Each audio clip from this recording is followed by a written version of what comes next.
أحب الوفاء بشتى الصور، أحب الوفي الأمين الأغر، فأهل الوفاء كلون السحاب وحسن الربيع وماء المطر.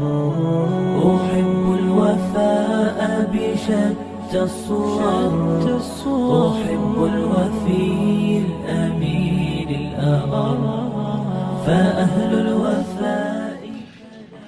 Assalamualaikum.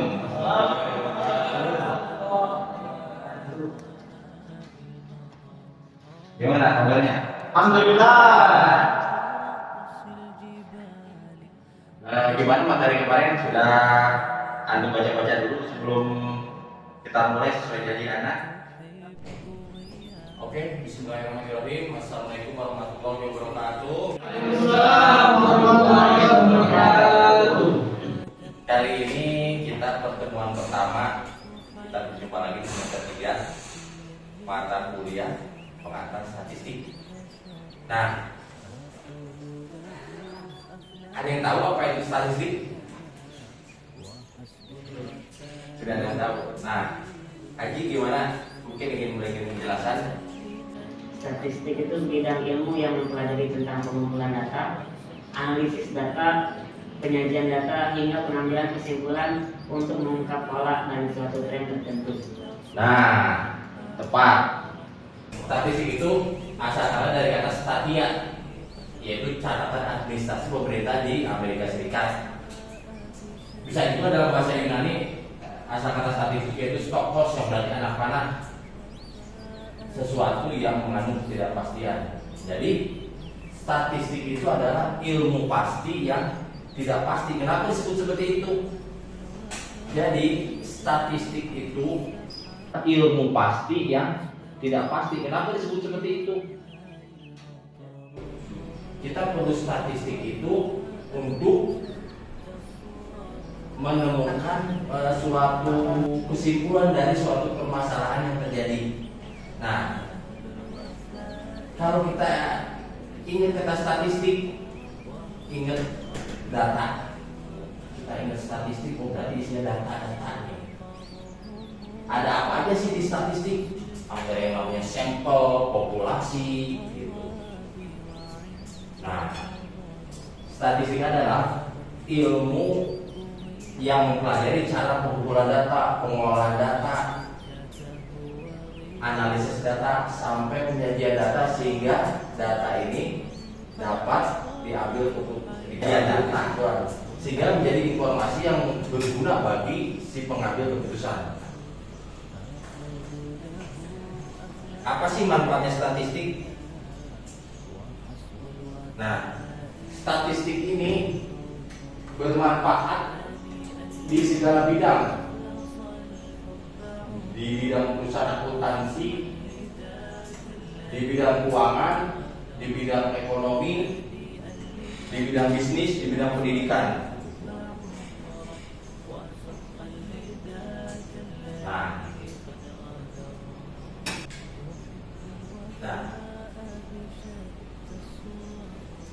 bagaimana sih penggolongan statistik? Apa sih macam-macam statistik? Statistik itu terbagi dua, statistik deskriptif dan statistik diferensial. Statistik deskriptif itu cirinya adalah berupa kata-kata, gambar yang isinya itu menggambarkan suatu peristiwa. Datanya itu berupa biasanya datanya berupa kualitatif. Sedangkan statistik inferensial itu terbagi dua, statistik parametrik dan non parametrik. Tentu yang menjadi pertanyaan mendasar bagi kita itu, apa sih statistik itu? Apa sih dimaksud dengan statistik? Kapan dan di mana kita bisa menggunakan statistik? Mengapa perlu statistik? Bagaimana menggunakan statistik? Nah, itu pertanyaan lebih lanjutnya ya.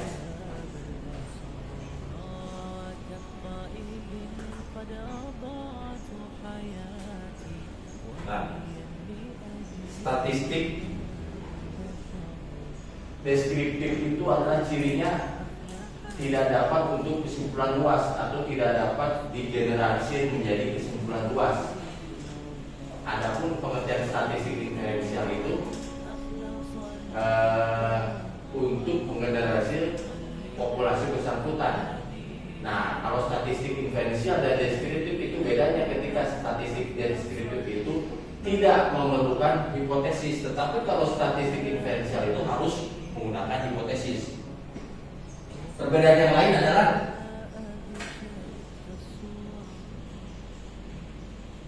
statistik diferensial ini untuk menganalisa data sampel.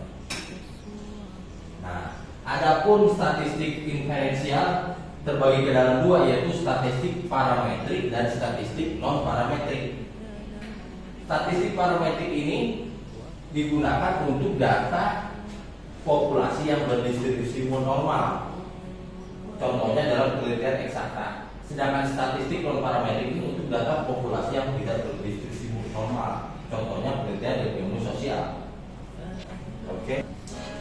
Jadi syarat data yang baik ini harus tercukupi ya. Ketika statistik ini berbicara tentang data yang kita dapat itu harus bagus. Sampel ini harus dapat mewakili populasi. Begitu. Bagaimana kita mengetahui data itu baik apa tidak? Nah, yang pertama, data ini harus objektif, harus sesuai dengan keadaan sebenarnya. Ya, data asli, bukan data rekayasa. Gitu. Misalnya kita melakukan survei kepada masyarakat, kita dapat datanya langsung dari mereka. Mereka menjawab secara objektif dan apa adanya. Nah, itu yang disebut data harus objektif atau as it is. Yang kedua, data ini harus bisa mewakili atau representatif. Data ini harus bisa mewakili dari pada orang yang mau disurvei. Jadi data ini harus bisa mewakili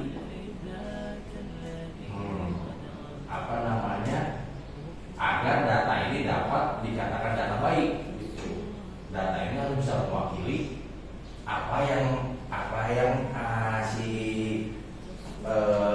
pencari data ini inginkan. Data ini harus bisa mewakili pertanyaan-pertanyaan daripada kuesioner.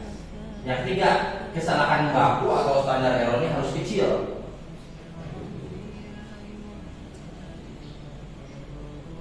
Nah, kesalahan baku atau standar error harus kecil ini gimana maksudnya? Jadi data yang baik itu data yang memiliki kesalahan bakunya sedikit.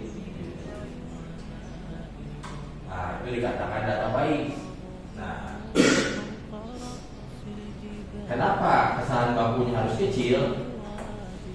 Karena nanti data itu ketika dihipotesiskan, maka data-data yang kesalahan baku atau standar errornya kecil ini supaya tidak signifikan. Yang keempat, data itu harus tepat waktu atau akurat. Kita harus melakukan penelitian. Penelitiannya itu harus penelitian saat ini, kejadian saat ini, agar data itu up to date, biar relevan dengan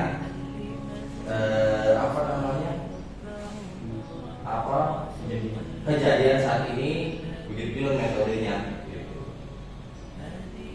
Yang kelima, data ini harus relevan. Yang tadi saya bilang, data yang dibutuhkan harus ada hubungannya dengan masalah yang dibicarakan. Jangan sampai kita mengambil data yang tidak ada hubungannya sama masalah yang ada. Nah, itu keliru berarti. Oke. Sampai sini ada pertanyaan? Halo. Nah, silakan. Kesalahan dalam suatu data itu yang dimaksud di sini kesalahan seperti apa itu? Nah, kesalahan dalam suatu data ini biasanya kesalahan si user atau si pengisi kuesioner. Dia menjawab tidak sesuai dengan harapan dari si pencari data, atau dia menjawab dengan tidak sesuai dengan realita, gitu. Tidak sesuai dengan apa adanya, tidak sesuai dengan kemampuan yang dia miliki atau wawasan yang dia miliki. Sampai sini jelas? Dasar. Ada pertanyaan lain? Kita lanjut ya.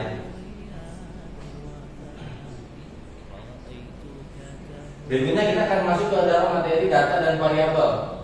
Nah, data adalah sekumpulan data yang berisi fakta-fakta serta gambaran suatu fenomena yang dikumpulkan, dirangkum, dianalisa, dan selanjutnya diinterpretasikan.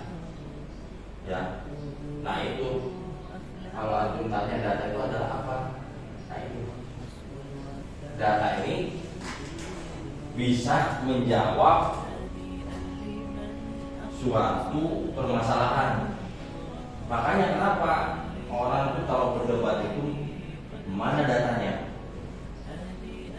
Data itu harus sesuai dengan fakta. Adapun pengertian variabel adalah karakteristik data yang menjadi perhatian. Variabel terbagi dalam dua, yaitu pertama variabel distrik dan variabel kontinu. Variabel distrik adalah suatu variabel dengan nilai yang dapat dihitung atau terbatas. Datanya didapat daripada hasil menghitung. Sedangkan variabel kontinu adalah variabel dengan nilai tidak terbatas yang dapat diukur atau dicatat sampai tingkat kesempatan yang diperlukan. Atau data kontinu adalah data hasil pengukuran.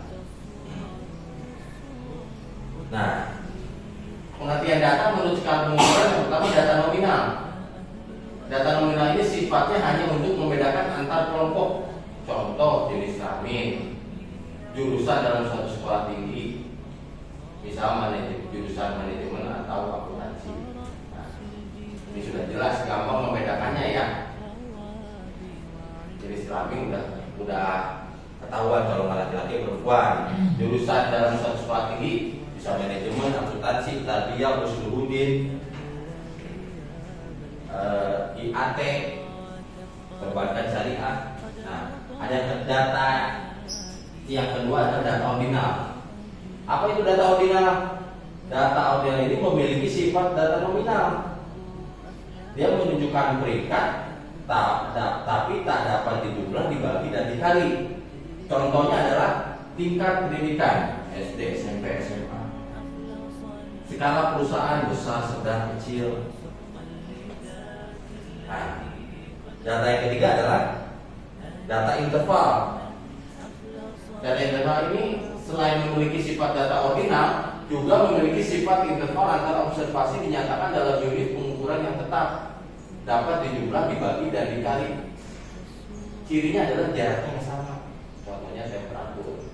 Data rasio selain memiliki sifat data interval, skala yang paling ideal, skala rasio memiliki angka 0 atau 0 mutlak, dan perbandingan antara dua nilai yang mempunyai jarak nilai yang sama sehingga dapat diperbandingkan. Contohnya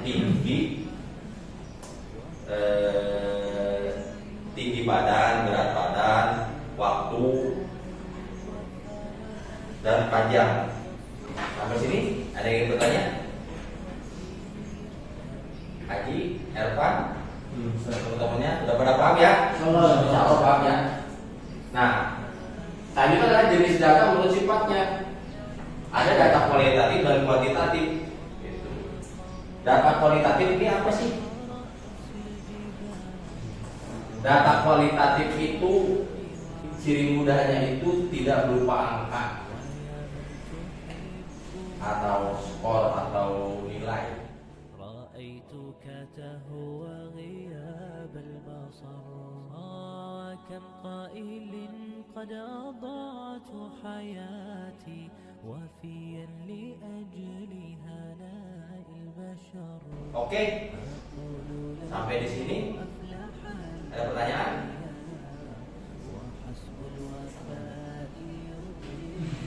Atau sudah mengerti semua? Nanti Anda kasih soal ya. Kasih soal buat pertemuan berikutnya. Anda kasih tugas mandiri. Tugas mandiri yang terus diusul. Jadi kumpulkan minggu depan.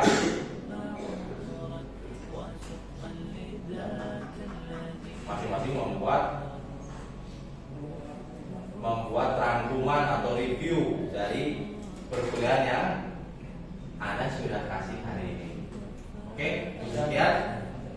Terima kasih. Billahi taufiq wal hidayah. Wassalamualaikum warahmatullahi wabarakatuh. Waalaikumsalam warahmatullahi wabarakatuh. كلون السحاب وحسن الربيع